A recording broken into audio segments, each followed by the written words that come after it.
ನಾವು ಹೋಟೆಲ್ ಅಥವಾ ರೆಸ್ಟೋರೆಂಟ್ಗಳಿಗೆ ಹೋದಾಗ ಬಟರ್ ನಾನ್ ಕೊಡ್ತಾರೆ. ಹಾಗೆ ಅದಕ್ಕೆ ಬೆಸ್ಟ್ ಕಾಂಬಿನೇಷನ್ ಅನ್ನೋ ಥರ ಪನ್ನೀರ್ ಮಸಾಲ ಆರ್ಡ್ರ್ ಮಾಡ್ತೀವಿ. ತುಂಬ ಟೇಸ್ಟಿಯಾಗಿರುತ್ತೆ, ತುಂಬ ರುಚಿಯಾಗಿರುತ್ತೆ.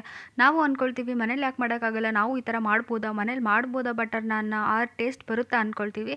ಎಸ್, ಖಂಡಿತವಾಗಿಯೂ ಮಾಡ್ಬೋದು. ನಾನು ಇವತ್ತಿನ ವಿಡಿಯೋದಲ್ಲಿ ಫುಲ್ ಡೀಟೇಲ್ಡಾಗಿ ಹೇಳಿದ್ದೀನಿ ಯಾವ ರೀತಿ ಹಿಟ್ಟನ್ನ ಮಿಕ್ಸ್ ಮಾಡಬೇಕು, ಯಾವ ರೀತಿ ನಾವು ಮನೇಲೇ ಪರ್ಫೆಕ್ಟ್ ರೆಸ್ಟೋರೆಂಟ್ ಸ್ಟೈಲಲ್ಲಿ ಬಟರ್ ನಾನ್ ಮಾಡ್ಕೊಳ್ಳೋದು ಅಂತ. ಹಾಗೆ ಅದಕ್ಕೆ ತುಂಬ ಬೆಸ್ಟ್ ಕಾಂಬಿನೇಷನ್ ಅನ್ನೋ ಥರ ಪನ್ನೀರ್ ಮಸಾಲ ತೋರಿಸಿದ್ದೀನಿ. ತುಂಬ ರುಚಿಯಾಗಿರುತ್ತೆ. ನೀವು ಈ ವಿಡಿಯೋನ ನೋಡಿ ನೀವು ನಿಮ್ಮ ಮನೇಲಿ ಟ್ರೈ ಮಾಡಿ ಬನ್ನಿ ಯಾವ ರೀತಿ ಮಾಡೋದು ಅಂತ ನೋಡೋಣ. ನಾನು ಫಸ್ಟು ಹಿಟ್ಟು ಕಲಿಸ್ಕೊಳ್ತಾ ಇದ್ದೀನಿ. ಅದಕ್ಕೆ ಒಂದು ಸರ್ವಿಂಗ್ ಬೌಲ್ ತೊಗೊಂಡಿದ್ದೀನಿ. ಅದಕ್ಕೆ ಒಂದು 2 ಕಪ್ ಆಗೋಷ್ಟು ಮೈದಾ ಹಿಟ್ಟನ್ನ ಹಾಕ್ಕೊಳ್ತಾ ಇದ್ದೀನಿ. ಸರಿಸುಮಾರು 500 ಗ್ರಾಮ್ ಇದೆ. ಇದಕ್ಕೆ 1 ಟೀ ಸ್ಪೂನ್ ಆಗೋಷ್ಟು ಸಕ್ಕರೆ, 1 ಟೀ ಸ್ಪೂನ್ ಆಗೋಷ್ಟು ಶುಗರ್, ಹಾಗೆ 1 ಟೀ ಸ್ಪೂನ್ ಆಗೋಷ್ಟು ಬೇಕಿಂಗ್ ಪೌಡರ್ನ ಹಾಕ್ಕೊಳ್ತಾ ಇದ್ದೀನಿ. ಅರ್ಧ ಟೀ ಸ್ಪೂನ್ ಆಗೋಷ್ಟು ಬೇಕಿಂಗ್ ಸೋಡಾ ಹಾಕ್ಕೊಳ್ತಾ ಇದ್ದೀನಿ.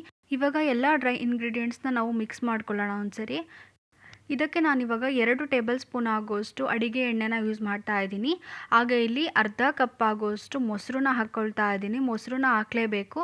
ಮೊಸರು ಇಷ್ಟ ಇಲ್ಲ ಅಂದವರು ಹಾಲನ್ನ ಹಾಕ್ಕೋಬೋದು. ಇವಾಗ ಚೆನ್ನಾಗಿ ಎಲ್ಲ ಮಿಕ್ಸ್ ಮಾಡ್ಕೋಬೇಕು. ಹಿಟ್ಟು ಮೊಸರು ಎಲ್ಲ ಚೆನ್ನಾಗಿ ಹೊಂದ್ಕೋಬೇಕು, ಚೆನ್ನಾಗಿ ಕಲಿಸ್ಕೋಬೇಕು. ಇವಾಗ ನಾನು ಇದಕ್ಕೆ ಸ್ವಲ್ಪ ಉಗುರು ಬೆಚ್ಚ ನೀರು ಅಂತೀವಿ ನೋಡಿ, ಬಿಸಿನೀರು, ಅದನ್ನು ಹಾಕ್ಕೊಂಡು ಕಲಿಸ್ಕೊಳ್ತಾ ಇದ್ದೀನಿ. ಹಿಟ್ಟಿಗೆ ಎಷ್ಟು ಬೇಕೋ ಅಷ್ಟು ನೀರನ್ನ ಹಾಕ್ಕೊಂಡು ಕಲಿಸ್ಕೋಬೇಕಾಗುತ್ತೆ. ಸಾಫ್ಟಾಗಿ ಸ್ಮೂತಾಗಿ ನಾವು ಹಿಟ್ಟನ್ನ ಕಲಿಸ್ಕೋಬೇಕು. ನೀವು ನೋಡ್ತಾ ಇರ್ಬೋದು ನಾನು ಈ ರೀತಿ ಹಿಟ್ಟನ್ನ ಕಲಿಸಿದ್ದೀನಿ. ಎಷ್ಟು ಸಾಫ್ಟಾಗಿದೆ ಅಂತ. ಈ ಕನ್ಸಿಸ್ಟೆನ್ಸಿ ಇರೋ ಥರ ನೀವು ಹಿಟ್ಟನ್ನ ಕಲಿಸ್ಕೋಬೇಕು. ಚಪಾತಿ ಹಿಟ್ಟಿಗಿಂತ ಸ್ವಲ್ಪ ಸಾಫ್ಟಾಗಿ ಕಲಿಸ್ಕೋಬೇಕು. ಇವಾಗ ಒಂದು 2 ಟೇಬಲ್ ಸ್ಪೂನ್ ಆಗೋಷ್ಟು ಎಣ್ಣೆನ ಹಾಕ್ಕೊಳ್ತಾ ಇದ್ದೀನಿ. ಎಣ್ಣೆ ಹಾಕಿದ ನಂತರ ಚೆನ್ನಾಗಿ ನಾದ್ಕೋಬೇಕು. ನೋಡಿ ಈ ರೀತಿ ಕೈಯಲ್ಲಿ ಚೆನ್ನಾಗಿ ಮಸಾಜ್ ಮಾಡೋದ್ರಿಂದ ಹಿಟ್ಟು ಸಾಫ್ಟಾಗಿ ಬರುತ್ತೆ. ಈ ರೀತಿ ಚೆನ್ನಾಗಿ ಹಿಟ್ಟನ್ನ ಕಲಿಸ್ಕೊಳ್ಳಿ. ನೀವು ನೋಡ್ತಾ ಇರ್ಬೋದು ಯಾವ ರೀತಿ ಹಿಟ್ಟು ಕಲಿಸ್ತಾ ಇದ್ದೀನಿ ನಾನು ಅಂತ. ಒಂದು 2 ರಿಂದ 3 ನಿಮಿಷ ಹಿಟ್ಟನ್ನ ಚೆನ್ನಾಗಿ ನಾವು ಮಸಾಜ್ ಮಾಡಬೇಕು. ಆವಾಗ ಸಾಫ್ಟಾಗಿ ಬರುತ್ತೆ ಹಿಟ್ಟು. ಇವಾಗ ನಾನೀಗ ಲಿಡ್ನ ಕ್ಲೋಸ್ ಮಾಡಿಬಿಟ್ಟು 1 ಗಂಟೆ ಇದನ್ನು ಒಂದು ಕಡೆ ಎತ್ತಿಡ್ತಾ ಇದ್ದೀನಿ. ನೀವು ನೋಡ್ತಾ ಇರ್ಬೋದು 1 ಗಂಟೆ ಆದಮೇಲೆ ನಾನು ಹಿಟ್ಟನ್ನ ತೋರಿಸ್ತಾ ಇದ್ದೀನಿ ಯಾವ ರೀತಿ ಆಗಿದೆ ಅಂತ. ಎಷ್ಟು ಸಾಫ್ಟಾಗಿ ಬಂದಿದೆ ನೋಡ್ತಾ ಇರ್ಬೋದು ನೀವು ಹಿಟ್ಟು. ಹಾಗೆ ನಾವು ಹಾಕಿರೋವಂಥ ಎಣ್ಣೆ ಎಲ್ಲ ಹೀರ್ಕೊಂಡಿದೆ. ಇವಾಗ ನಾನಿಲ್ಲಿ ಸ್ವಲ್ಪ ಹಿಟ್ಟನ್ನು ತೊಗೊಂಡು ಈ ರೀತಿ ಉಂಡೆ ಮಾಡ್ಕೊಳ್ತಾ ಇದ್ದೀನಿ. ನಾವು ಚಪಾತಿಗೆಲ್ಲ ಉಂಡೆ ಮಾಡ್ಕೊಳ್ತೀವಲ್ಲ, ಆ ಸೈಜ್ ಮಾಡಿಕೊಂಡ್ರೆ ಸಾಕಾಗುತ್ತೆ. ನೀವು ನೋಡ್ತಾ ಇರ್ಬೋದು ಎಷ್ಟು ಈಸಿಯಾಗಿ ನಾನು ಉಂಡೆ ಮಾಡ್ಕೊಳ್ತಾ ಇದ್ದೀನಿ ಅಂತ. ಇವಾಗ ನಾನು ಸ್ವಲ್ಪ ಹಿಟ್ಟನ್ನು ಉದುರಿಸ್ಕೊಳ್ತಾ ಇದ್ದೀನಿ. ಹಾಗೆ ಇದನ್ನು ಚಪಾತಿ ಥರ ಲಟ್ಟಿಸ್ಕೊಳ್ತಾ ಇದ್ದೀನಿ. ಚಪಾತಿ ಥರ ಲಟ್ಟಿಸ್ಕೋಬೇಕು, ಬಟ್ ತುಂಬ ತೆಳ್ಳಗೆ ಮಾಡೋಕ್ಕೆ ಹೋಗಬಾರ್ದು. ಸ್ವಲ್ಪ ದಪ್ಪನೇ ಇರಬೇಕು. ಈ ರೀತಿ ದಪ್ಪ ಇರಬೇಕು. ಇಷ್ಟು ದಪ್ಪ ಇದ್ದರೆ ಸಾಕಾಗುತ್ತೆ. ಇದ್ರ ಮೇಲೆ ನಾನು ಸ್ವಲ್ಪ ಬಿಳಿ ಎಳ್ಳನ್ನ ಹಾಕ್ಕೊಳ್ತಾ ಇದ್ದೀನಿ. ಹಾಗೆ ಚಿಕ್ಕದಾಗಿ ಕಟ್ ಮಾಡ್ಕೊಂಡಿರುವಂಥ ಕೊತ್ತಂಬರಿ ಸೊಪ್ಪನ್ನ ಹಾಕ್ಕೊಳ್ತಾ ಇದ್ದೀನಿ. ನಿಮ್ಮ ಮನೇಲಿ ಏನಾದರೂ ಬಿಳಿ ಎಳ್ಳಿದ್ರೆ ಓಕೆ, ಇಲ್ಲ ಅಂದರೆ ಕರಿ ಎಳ್ಳನ್ನು ಸಹ ಯೂಸ್ ಮಾಡ್ಕೋಬೋದು. ಇವಾಗ ನಾನು ಇದನ್ನು ಸ್ವಲ್ಪ ಉಜ್ಕೊಳ್ತಾ ಇದ್ದೀನಿ. ಯಾಕೆ ಅಂದರೆ ಕೊತ್ತಂಬರಿ ಸೊಪ್ಪು ಮತ್ತು ಹಾಕಿರುವಂಥ ಬಿಳಿ ಎಳ್ಳೆಲ್ಲ ಅಂಟ್ಕೋಬೇಕು ಅದಕ್ಕೆ. ಹಾಗೆ ಇನ್ನೊಂದು ಸೈಡಿಗೆ ನಾನು ನೀರನ್ನ ಹಾಕ್ಕೊಳ್ತಾ ಇದ್ದೀನಿ. ನೀರು ಹಾಕೋದ್ರಿಂದ ಬಟರ್ನ ನಾವು ಬೇಯಿಸ್ತೀವಲ್ಲ ಆವಾಗ ಸಾಫ್ಟಾಗಿ ಬರುತ್ತೆ. ನಾನು ತವಾನ ಬಿಸಿ ಮಾಡೋಕ್ಕಿಟ್ಟಿದ್ದೆ. ತವ ಬಿಸಿ ಆಗಿದೆ. ಇದ್ರ ಮೇಲೆ ನಾನು ಮಾಡಿಟ್ಕೊಂಡಿರೋಂತಹ ನಾನ್ನ ಹಾಕ್ಕೊಳ್ತಾ ಇದ್ದೀನಿ. ಹಾಗೆ ಲಿಡ್ನ ಕ್ಲೋಸ್ ಮಾಡಿಬಿಟ್ಟು ಒಂದು 2 ರಿಂದ 3 ನಿಮಿಷ ಇದನ್ನು ಬೇಯಿಸ್ಕೋಬೇಕಾಗುತ್ತೆ. ನೀವು ನೋಡ್ತಾ ಇರ್ಬೋದು ಬಬಲ್ಸ್ ಬಂದಿದೆ ಮೇಲ್ಗಡೆ ಎಲ್ಲ. ಸೊ ಇವಾಗ ಇದು ಕರೆಕ್ಟಾಗಿ ಬೆಂದಿದೆ. ಇನ್ನೊಂದು ಸೈಡು ನಾನು ಬೇಯಿಸ್ಕೊಳ್ತಾ ಇದ್ದೀನಿ. ಇವಾಗ ಮತ್ತೆ ಲಿಡ್ನ ಕ್ಲೋಸ್ ಮಾಡಿಬಿಟ್ಟು ಬೇಯಿಸ್ಕೋಬೇಕು ಅಂತ ಏನಿಲ್ಲ, ಹಂಗೆ ಬೇಯಿಸ್ಕೋಬೋದು. ಇಲ್ಲ ಬೇಗ ಆಗಬೇಕು ಅಂದರೆ ಲಿಡ್ನ ಕ್ಲೋಸ್ ಮಾಡಿ ಬೇಯಿಸ್ಕೋಬೋದು. ಇವಾಗ ಪರ್ಫೆಕ್ಟ್ ಆಗಿರುವಂತಹ ಕುಲ್ಚಾ ಅಥವಾ ಬಟರ್ ನಾನ್ ರೆಡಿ ಆಗಿದೆ. ನೀವು ಹಂಚ್ ಮೇಲೆ ಇರಬೇಕಾದ್ರೇ ಬಟರ್ ಹಾಕ್ಕೋಬೋದು. ಇಲ್ಲ ಅಂದರೆ ಹಂಚಿಂದ ತೆಗೆದ ನಂತರ ನಾನು ಇಲ್ಲಿ ಮೆಲ್ಟ್ ಮಾಡಿರುವಂಥ ಬಟರ್ನ ಹಾಕ್ಕೊಳ್ತಾ ಇದ್ದೀನಿ. ತುಂಬ ಟೇಸ್ಟಿಯಾಗಿರುತ್ತೆ. ಈಸಿಯಾಗಿ ನಾವು ಮಾಡ್ಕೋಬೋದು.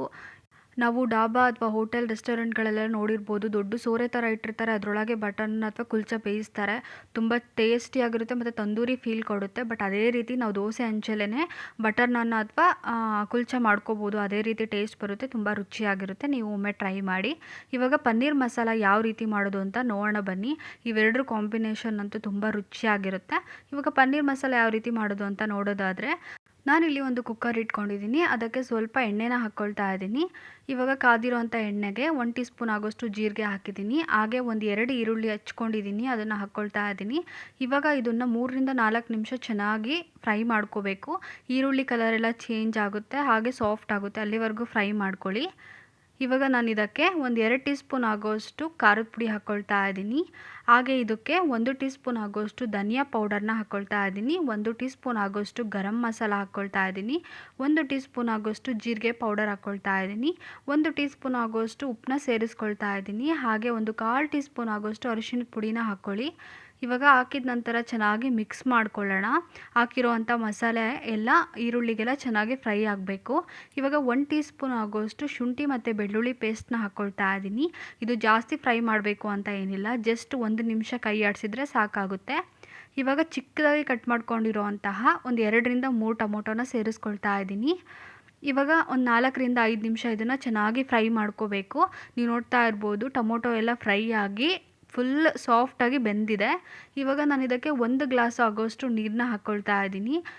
ಇದು ಗ್ರೇವಿ ಕನ್ಸಿಸ್ಟೆನ್ಸಿ ನಿಮಗೆ ಎಷ್ಟು ಬೇಕೋ ಅಷ್ಟು ನೋಡಿಬಿಟ್ಟು ನೀರು ಹಾಕ್ಕೋಬೇಕು, ಜಾಸ್ತಿ ಹಾಕ್ಕೊಳ್ಳೋಕೆ ಹೋಗಬೇಡಿ. ಇವಾಗ ನಾನು ಲಿಡ್ನ ಕ್ಲೋಸ್ ಮಾಡಿಬಿಟ್ಟು 1 ವಿಷಲ್ ಕೂಗಿಸ್ಕೊಳ್ತಾ ಇದ್ದೀನಿ.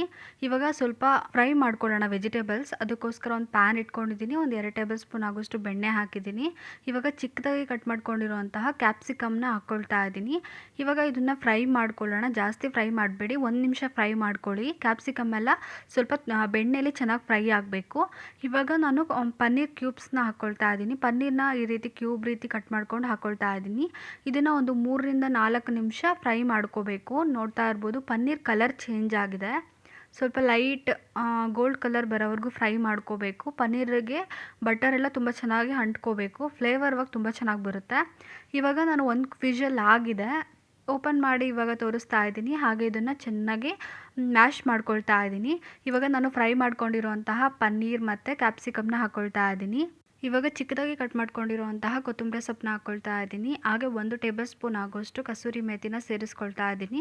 ಇವಾಗ ಹಾಕಿದ ನಂತರ ಚೆನ್ನಾಗಿ ಎಲ್ಲ ಮಿಕ್ಸ್ ಮಾಡ್ಕೋಬೇಕು.